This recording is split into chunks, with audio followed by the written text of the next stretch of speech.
Thank you very much. Thanks for inviting me here tonight. It's always a pleasure to follow Chintan, in part because he's usually said everything that I would say. So I'll just say a couple of things very briefly. I was very pleased to get the invitation because I think Chin is right that one of the benefits of especially coming to a function like this where I see many familiar faces and many that I'm meeting for the first time is that you learn a lot. And I think talking to Mr Munir for the last half an hour where I've asked him lots of questions, I think I've probably learnt more than I have in the last couple of years, and I really look forward to ongoing engagement to learn more. I also want to thank you because some of you may know that I've spent this week living on the equivalent of the dole, and I was about to sit down to a cheese sandwich tonight until I got the invitation to come along a couple of days ago, so I want to thank you for that and for the beautiful meal and the hospitality. But lastly, I just want to say that one of the good things about this area of Melbourne, and Chin covered a lot of them, but it's a particularly Melbourne and I think Australian thing that we can use the resources and the community that we've got here to take those ideals that many of us hold in common about democracy, about freedom and about human rights, and to not only promote them locally but to promote them across the world. The world's newest country, Southern Sudan, was born after a long struggle out of a referendum, and the Australian government, but in particular the community here in Australia, in Melbourne, and in my electorate and in my office, played a big role in helping make sure that people here not only were able to vote in that referendum, but they were able to support their people back home as well. And I think it is something that we should celebrate about Australia and about Melbourne, that it is and can be a base for spreading those ideas of freedom and democracy and peace and justice to those perhaps in whose countries we've came from, where people are left behind who are still struggling from day to day in ways that we don't always understand, and potentially improve their lives and potentially even, in some instances, change government. So I look forward to continuing to work together, both on the local issues that are very important, particularly around employment, which is a passion of mine, but also to all of the issues that matter to your sisters and brothers back at home as well. So thank you very much for having me here.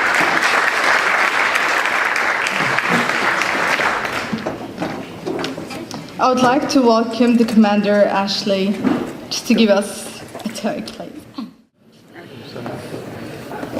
It's a great honour to have been asked to come here this evening by a friend who has been a friend of mine for many years, Dr. Burhan, who, as we all know, is a true leader in this community.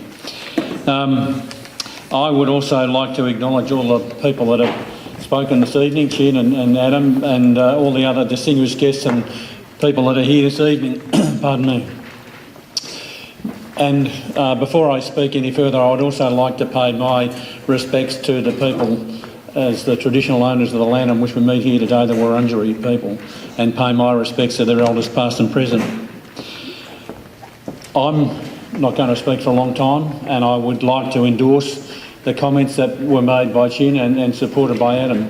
But there's a couple of points that I would like to talk about specifically, and one of them is that for people from the Eritrean community in this occasion, on this night here, it's very symbolic that you come out and attend a meeting like this, because this is the role of the leaders within the community to do that. And I have to say, in a multicultural community that we live in, it is absolutely critical that all of the communities that represent that larger multicultural community have leadership and people that step up and display that leadership to other people within the community. I've been a serving police officer for a long time, and I have to say that there are many people within our organisation that still have very, very little knowledge of the multicultural communities generally, but they have even less knowledge of the specifics of certain communities, and in fact most communities.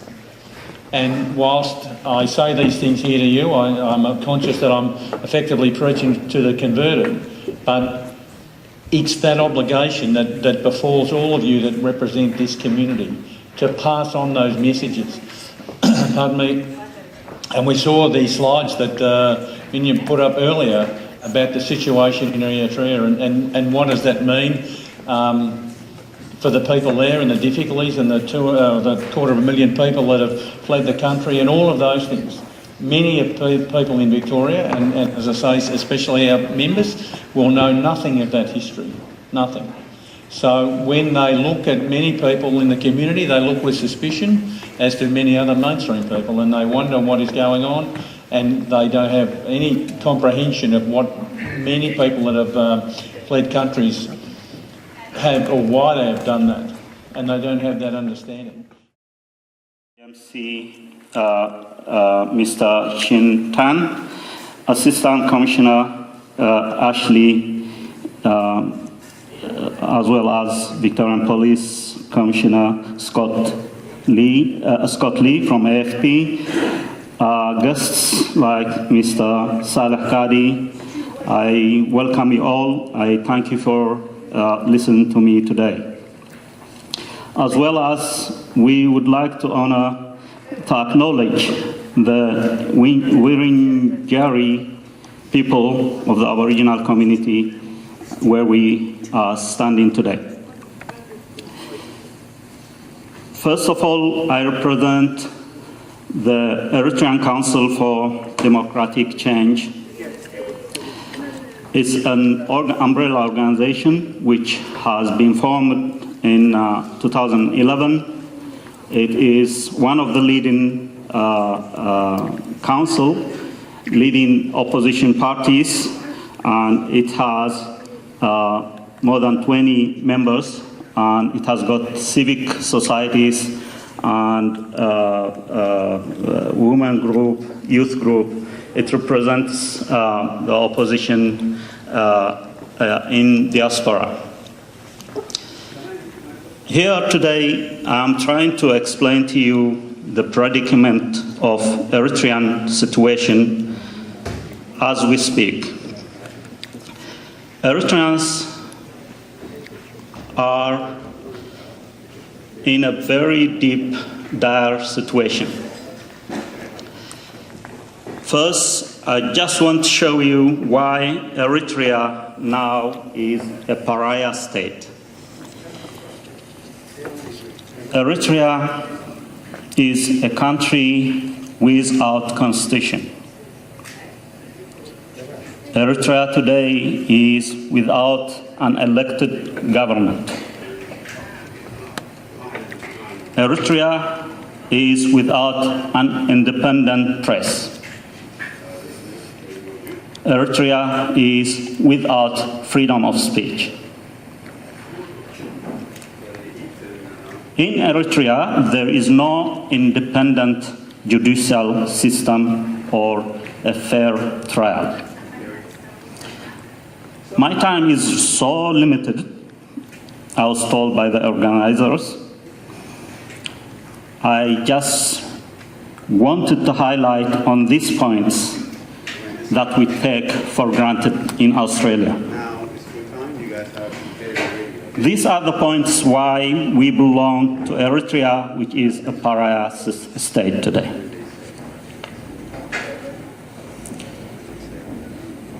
The other question I ask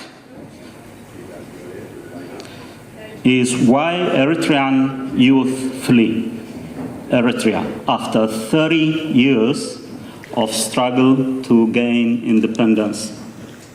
Why would they leave Eritrea? The reason are culminated into these 4 points. In Eritrea, there is indefinite military conscription. It is lifetime conscription. In Eritrea, there is forced labor, as Mr. Obama isolated Eritrea and North Korea, where there is human rights, slavery being perpetrated. In Eritrea, there is no religious freedom. there is religious persecution. In general, we have human rights violation. For all these 4 points, our youth, we find them leaving Eritrea. One who is an activist to go to those people, because our civil 20-something-year-olds, that strategy has proven that it's not working. It's not working in Africa at all. Or maybe we can influence Italy, where he's believed, our dictator is believed to have some sort of financial and other interests. Maybe learning cannot guess their crime. Back to my 15,000 people, nice town, now it's twice as much. Surrounding villages, people from surrounding villages have migrated to the town.